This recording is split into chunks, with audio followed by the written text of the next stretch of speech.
Will the last one in the transfer portal from Tuscaloosa please turn out the lights? Locked On Bama, your daily podcast on the Alabama Crimson Tide. Part of the Locked On Podcast Network, your team every day.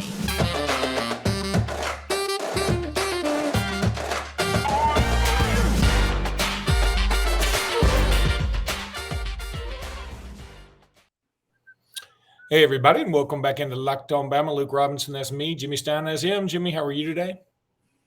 Good. Yesterday, we knew it would be crazy. Sort of lived up to it. Sort of did.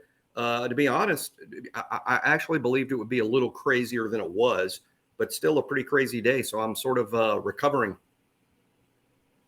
Yeah, it was a day. This episode is brought to you by Sling TV. I love me some Sling TV. Don't miss this week's matchup between Alabama and Houston a little bit later on Saturday, right here on Sling. Sling, the TV you love for a price you'll love. Try it today. So the transfer portal was quite active, so much so that the Scott Bakula from Quantum Leap was like, whoa, y'all, chill out. So Amari Kite, who, it's funny, I don't think we talked about on the podcast yesterday, but I think you and I were talking off air about, hey, Amari Kite's got a golden opportunity now. Well, Now he's going to have that opportunity somewhere else, apparently. Tommy Brockermeyer, who everybody loved. I should put the picture up of when I saw Tommy Brockermeyer's mom at the national championship game a year and a half ago or 2 years ago, or last year. I guess it was last year. And I said, 12 months ago. Man, I said, tell him to hang in there. We love him. And she was like, we love Alabama and whatever, but things change. James may be staying. James Brockermeyer may be staying. Jimmy, JoJo Earl in the transfer portal. A little bit of a surprise, I guess, but did he ever really live up to expectations? I mean, I guess you could say no, because I thought he was going to be a wonderkind. But yeah, so the portal from Alabama's perspective is growing. So what are you thinking about all these guys leaving so far? Well, I mean, first of all, none of it is a surprise in the sense, we were sort of told that these guys were going in. So I wasn't surprised in the, what, you've got to be kidding, because I sort of knew it was coming. Now, a few of them are players that would have been first team guys or in the mix to be first team guys, particularly talking about Cohen, Carter, had he returned.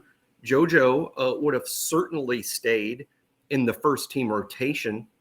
I think Amari Kite is a guy that might have been the fifth starter. He would have had a chance to have earned that. He would have been in the mix for it. So I think those three in particular are maybe the big losses here. But this is what my understanding is, sources close to the program, Luke.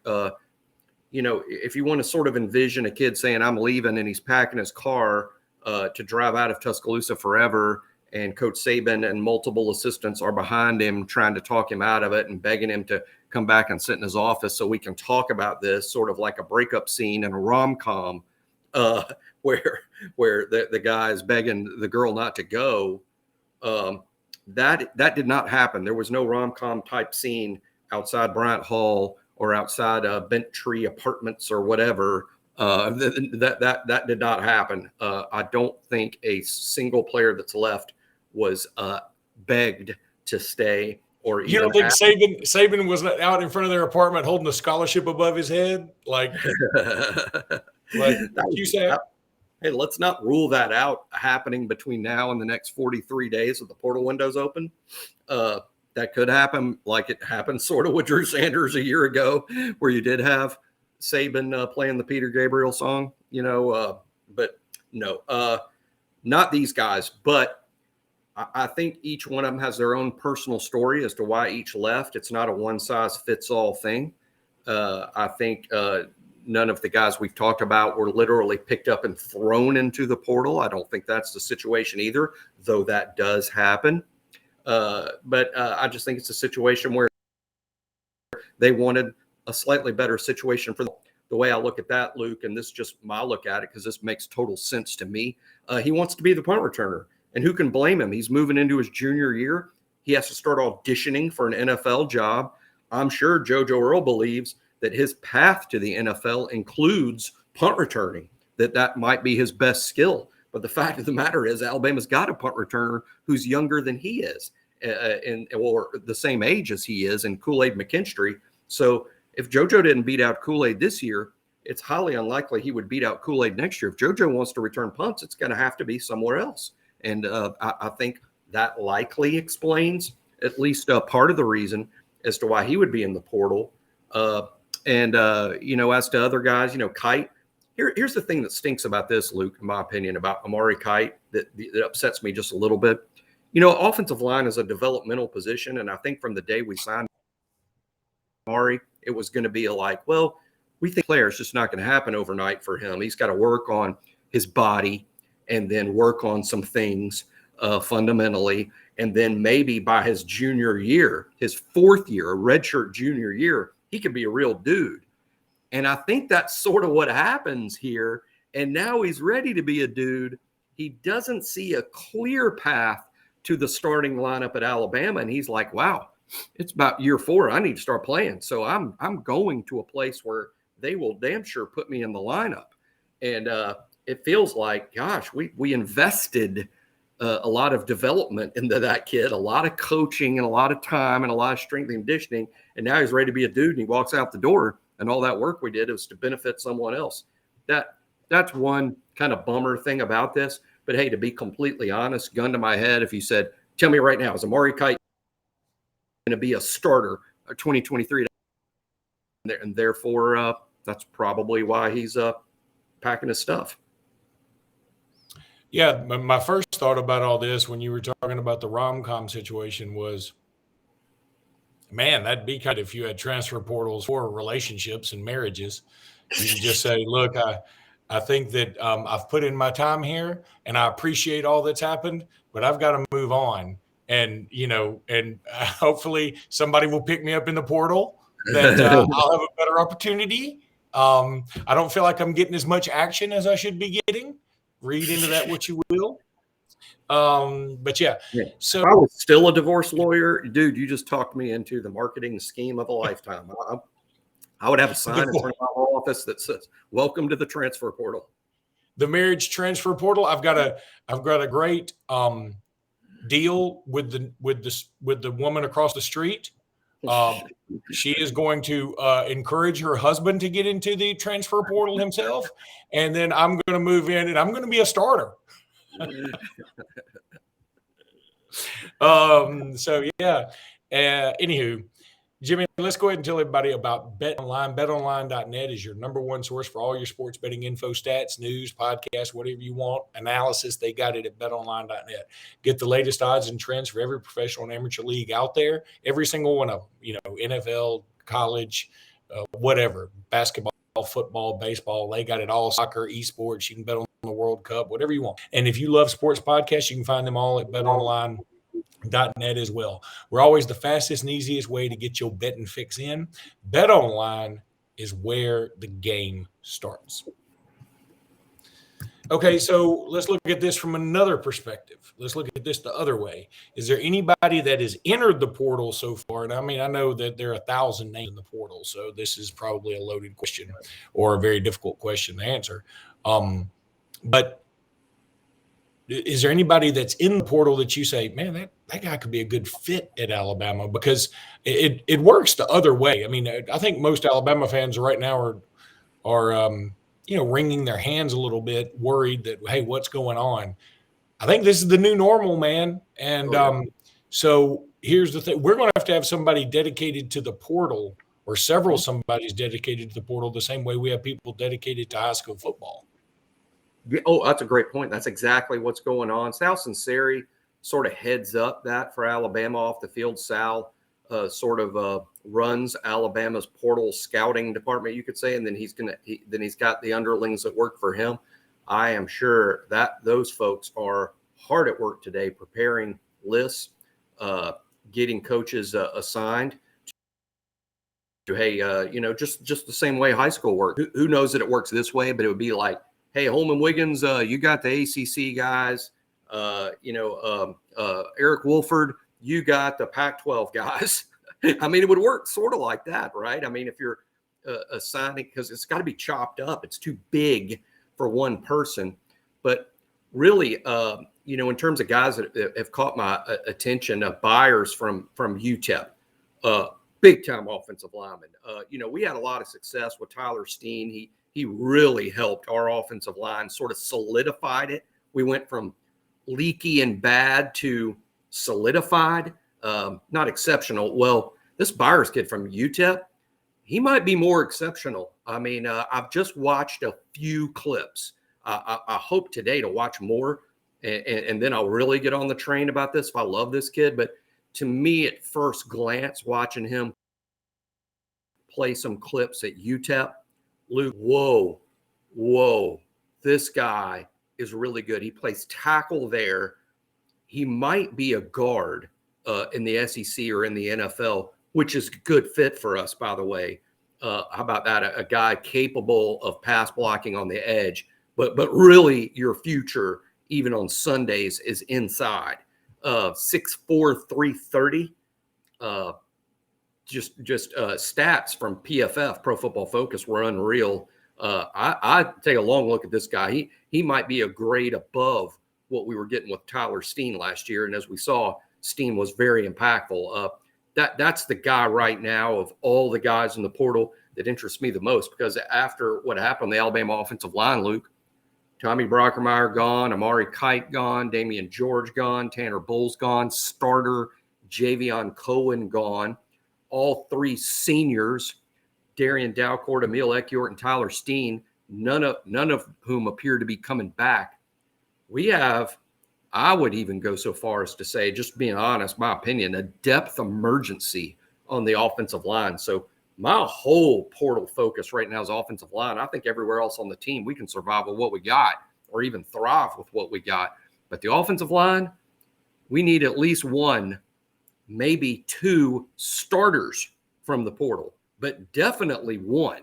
And that Byers kid is the one that interests me the most. But that's just from my limited knowledge. I'm not in Sal Sinceri's portal scouting department. So Jimmy, if we were to get this guy or any other lineman, would they be able to play in the bowl game? No, I didn't think so. Okay. No, because you have to be enrolled. You have to be enrolled to play on the team, and the semester ends this week. And if you enrolled, your enrollment wouldn't begin until the new semester begins. Right. Now he could practice. You could practice if you signed. You can practice. But they can't play unless they're enrolled in the university, and new people can't be enrolled until the spring semester starts. So, no, they wouldn't be able to play in the bowl.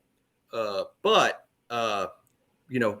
showing up early is going to be very helpful. If you want to be a starter in the fall, you best be here in the spring. That's not a 100% truism that you can't start, if you show up in the summertime. But it's a much easier thing if you show up in the spring. Hey, it takes a while to learn this stuff. This is not easily learned. And we that was a lesson for us, Luke, this year with the transfer portal guys. I'm not sure Eli Ricks was comfortable with our to the season due to injury, due to him not being able to participate fully in the spring and in fall camp. And he got behind learning the stuff. And I think that affected things.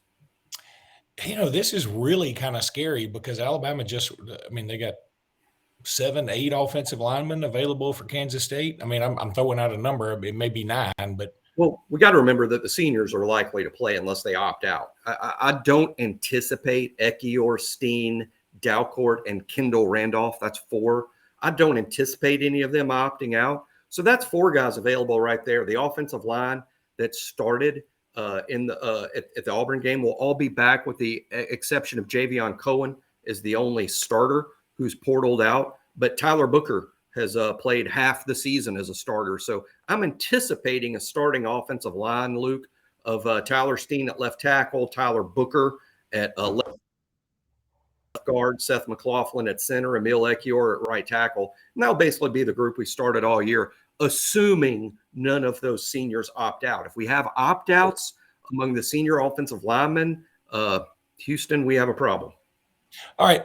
Well, here's my thing, and maybe it's because what you said earlier, that if they transfer, they can practice and get to know their new team or whatever. If you're Javion Cohen or JoJo Earl or Mari Kite or any of these guys, and maybe you don't want to get hurt yourself, that may have something to do with it.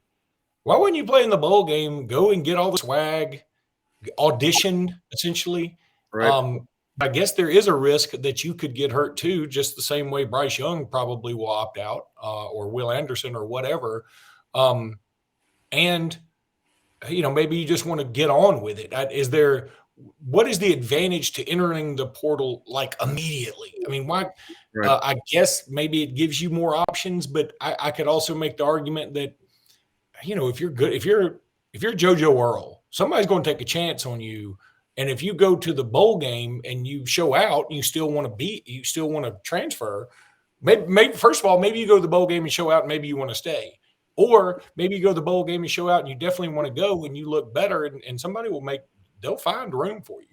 2 points, and you make excellent points there, Luke. Two points brought up by that excellent point is this. I don't think Alabama's transfer portal numbers are over. I don't think this is all the kids we're going to see in the portal. The window remains open for 43 more days. I think, Luke, there are some kids who might believe, hey, the bowl game, now that we've cleared some room, the bowl game is my opportunity to get on the field and show what I can do. I think some kids who don't play in the bowl game and expect to, they might jump in the portal a day or two after the bowl game. So we might see kids transfer after the bowl game, but that wouldn't be in large numbers. And this is why I think the kids that jumped into the portal the moment it opened, Luke, that's December 5th. Let's assume that, everyone else is going to start a spring semester by January 10th.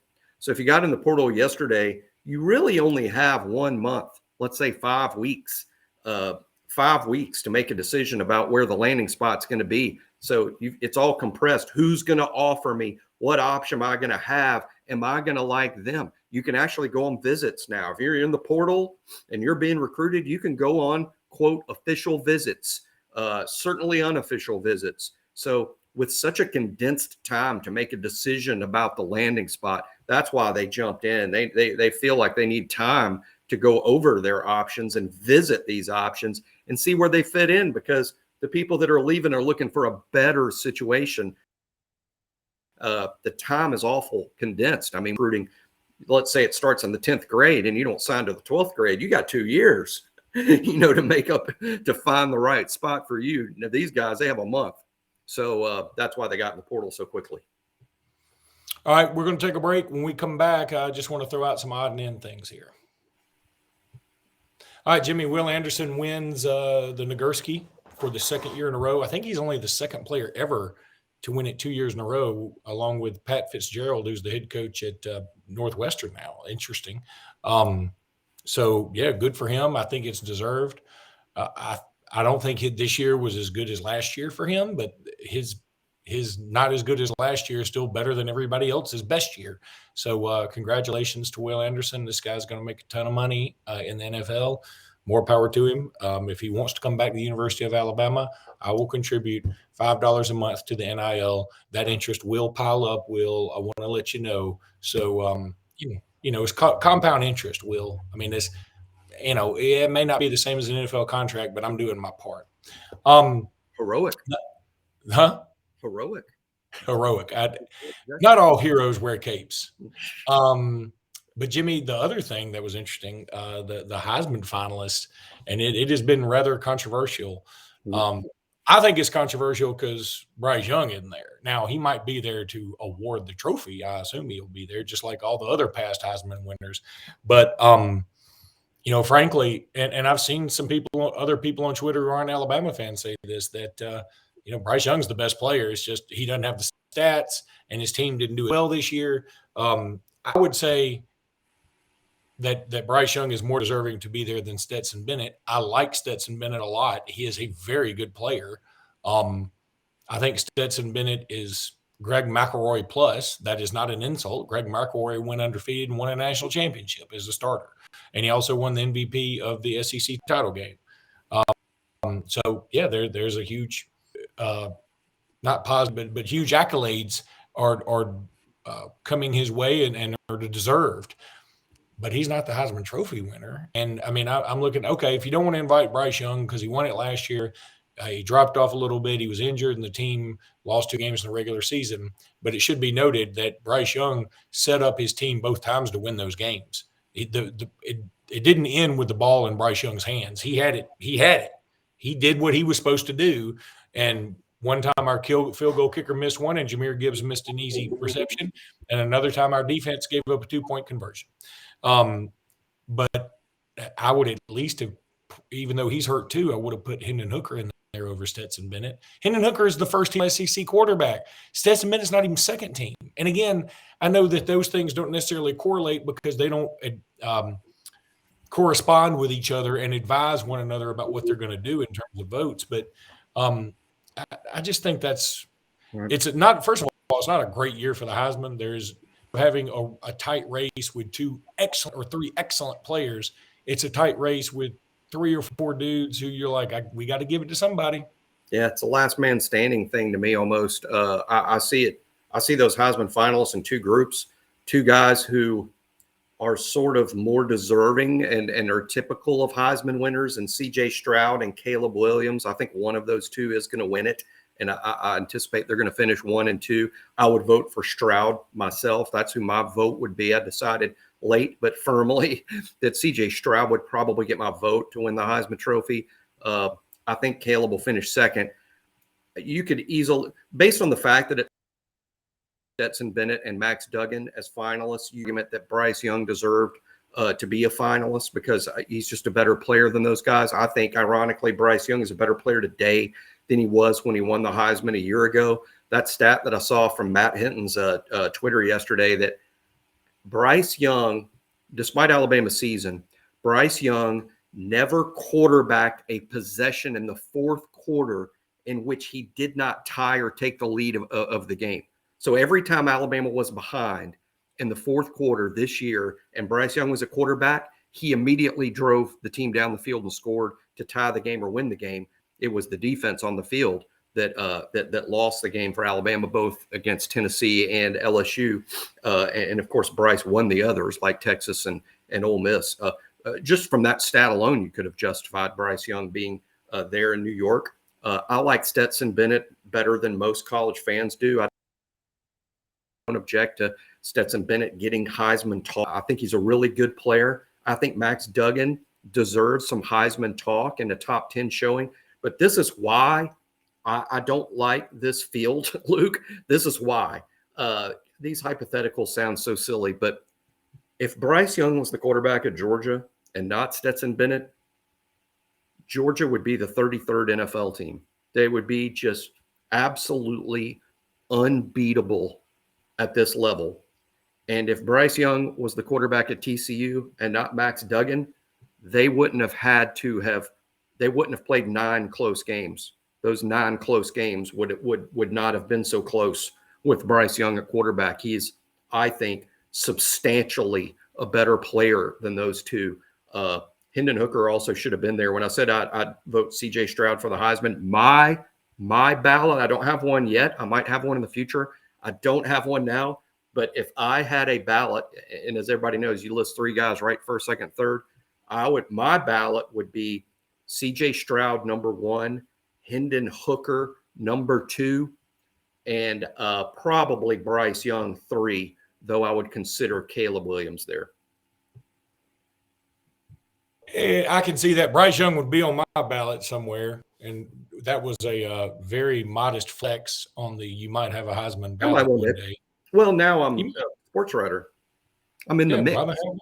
I'm in the mix. Yeah, I think you could. I think you could have one. Look, let's. There's if we're gonna, there's 1,000 Heisman voters. There's 1,000. You and I are now tied at the hip, whether you want to be or not. This is our podcast, and we're voting together. You ain't transferring, bro. I'm in. I'm in. But no, we're not voting for, Katie George. I'm just picking All right, I have to throw one more. Or I have to throw one more thing in here because it's just interesting. Here's Alabama's next 5 basket games. At number 1, Houston Saturday, of course. Memphis, who takes on Auburn Saturday, and like if they beat Auburn, they'll be 7-2, and they'll probably be ranked. We play them next Tuesday at home at 8:00. Quit playing 8:00 games, please, on the weekends. I mean, on the weekdays. We're old. Then we've got number 18 Gonzaga, who's, I mean, we all know they're better than the number 18 in the country. They just happen to have a 5-3 record. They are what their record says they are. We know how good they can be. They can win a national championship. We play them in Birmingham the next Saturday. Then we welcome in Jackson State, who's 1-6. And you're like, oh, so what's the big deal, Jackson State? They're coached by Mo Williams, former Alabama point guard legend Mo Williams.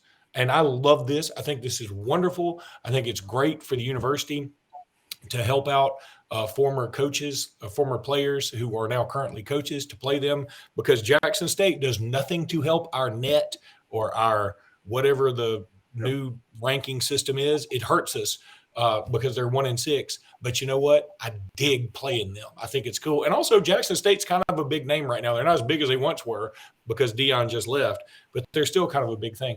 And then we're at number 23, Mississippi State, who is currently in CBS's poll. Mississippi State's like in the top 10. So interesting. I just think that's look, I love the scheduling difficult, and I think it's great for us. But in those 5 games, if we can manage to go 3-2, that is a huge win. Now, some football only Gumps might not get that. If we go 3-2 in that schedule, as long as one of the losses isn't to Jackson State, then I think that is big time. So just something to note out there about basketball, because maybe we don't talk about them enough. But Jimmy, that's going to do it for today's podcast. We will be back tomorrow. There'll probably be some more portal news. There'll be some more news for sure about something. So we will be here to talk about it here on Locked On Bama. Man, first of all, thank you guys so much for tuning in. We're over 3,000 subscribers now on YouTube. That's amazing. I mean, Jimmy, I remember, honestly, I mean, don't you kind of remember when we started out with like 6 and you and I were both one of them? Right. I mean, and Mom. Yep. You and me and her moms. Yep. This is, and I only, my mom was only a subscriber because I signed her up for it. I mean, I had to create the account for her. So I'm cheating a little bit, but she doesn't know how to operate YouTube. I'll tell one other quick funny story. This was a few years ago, but my mom, when she refuses. She wants a flip phone. She doesn't want an iPhone. She doesn't want to get in the computer age. And she finally got a computer. Like she said, all my friends have a computer. I guess I'll get one to try and keep up with what they're doing, because people say they want to email me and they can't email me and whatever. So Mom called me and said, all right, Luke, here's the deal. I'm liba1113@gmail.com. I said, great, I'll send you an email. She goes, I said, I can't? She goes, no, you can send me a Gmail. And I said, but Mom, email is Gmail. She goes, no, Luke, it clearly has a G. I'm saying G as in go, not E like effort. And I said, Mom, you don't understand. Email is like the broad brush. Gmail is just what Google Mail calls itself, like yahoo.com or whatever. She goes, Luke, I'm not going to tell you this again. I'm your mama. I'm looking at it right now. Gmail. What else do I need to tell you? And I mean, Jimmy, this went on for 15 minutes. And finally I said, I'll send you an email. She said, thank you. Like I was the dummy. Anyway, so anyway, that's going to wrap it up. That's good. Hope you guys enjoyed it. Appreciate you guys, and Roll Tide. Roll Tide.